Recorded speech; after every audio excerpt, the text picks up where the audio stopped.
ان الحمد للہ والصلاة والسلام علی رسول اللہ اما بعد۔ ہم اب ان روایات کے حوالے سے بات کریں گے جن روایات میں 15ویں شعبان کی فضیلت اور اس کے رات کی عبادت اور دن کے روزے کے اجر و ثواب کا ذکر کیا گیا ہے۔ آیا وہ روایات اللہ کے رسول صلی اللہ علیہ وسلم سے ثابت بھی ہیں کہ نہیں؟ ایک روایت جو حضرت ام المومنین سیدہ عائشہ صدیقہ رضی اللہ تعالی عنہا سے مروی ہے، اللہ کے پیغمبر صلی اللہ علیہ وسلم کو انہوں نے ایک رات بستر سے گم پایا تو وہ آپ صلی اللہ علیہ وسلم کو تلاش کرنے کے لیے نکلی تو آپ صلی اللہ علیہ وسلم بقیع میں تھے۔ تو وہ واپس آئیں اور اللہ کے پیغمبر صلی اللہ علیہ وسلم واپس آئے تو آپ نے فرمایا کہ کیا تو اس بات سے ڈری تھی کہ کیا اللہ اور اس کا رسول تجھ پر ظلم کریں گے؟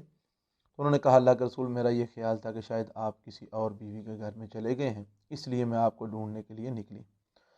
تو نبی صلی اللہ علیہ وسلم نے فرمایا کہ یہ آج میں جو بقیع میں گیا ہوں اس کی وجہ یہ ہے کہ آج کی رات وہ رات ہے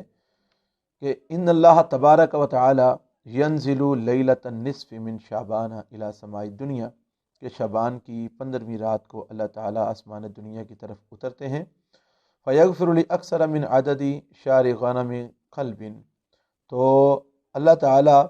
بنو کلب کی بکریوں کے بالوں کی تعداد کے مطابق اپنے بندوں کے گناہوں کو اس رات میں معاف فرماتے ہیں۔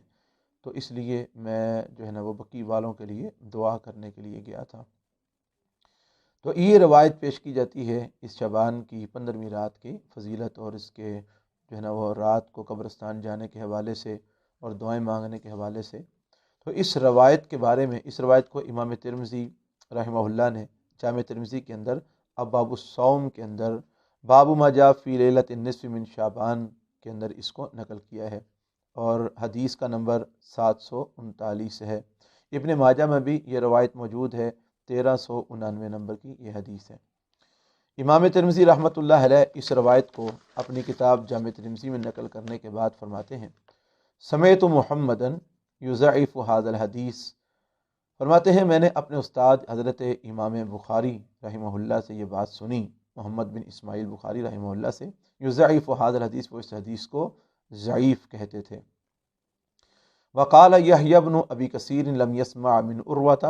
والحجاج بن ارطاۃ لم یسمع من یحیی بن ابی کثیر، اور فرماتے ہیں کہ یحیی بن ابی کثیر راوی جو ہے اس حدیث کے اندر، اس کی سند میں، اس نے عروہ سے نہیں سنا اور حجاج بن ارطاط نے یحیی بن ابی کثیر سے نہیں سنا، یعنی ان کا آپس میں سماع ثابت نہیں ہے۔ تو گویا یہ روایت منقطع ہوئی، اس کا 2 جگہ پر انقطاع ہے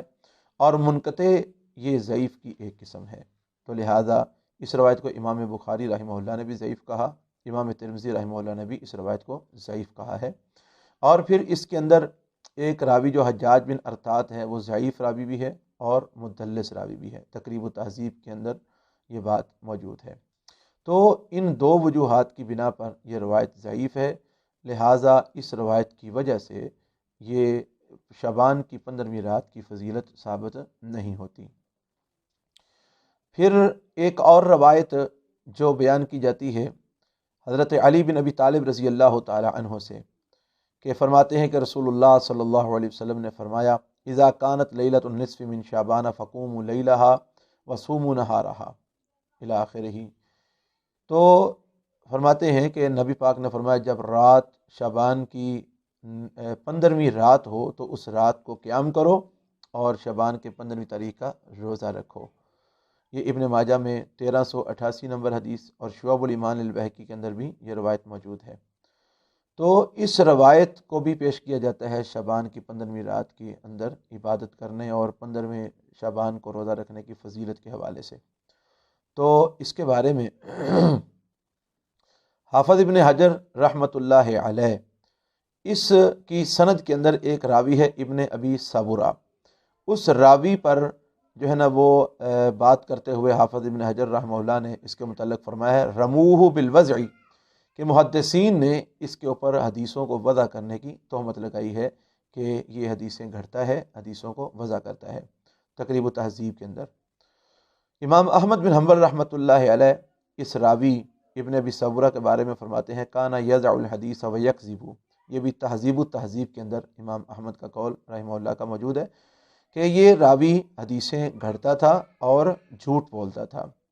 اور اس کی سند کے بارے میں محدثین نے کہا کہ اس کی سند موضوع ہے، من گھڑت ہے۔ اور اس راوی کے بارے میں امام نسائی رحمہ اللہ نے فرمایا متروک الحدیث، تہذیب و تہذیب کے اندر فرمایا کہ یہ راوی ابن ابی صبرہ یہ متروک الحدیث ہے۔ اور پھر اس کے بعد اس حدیث کے اندر اس روایت کی سند میں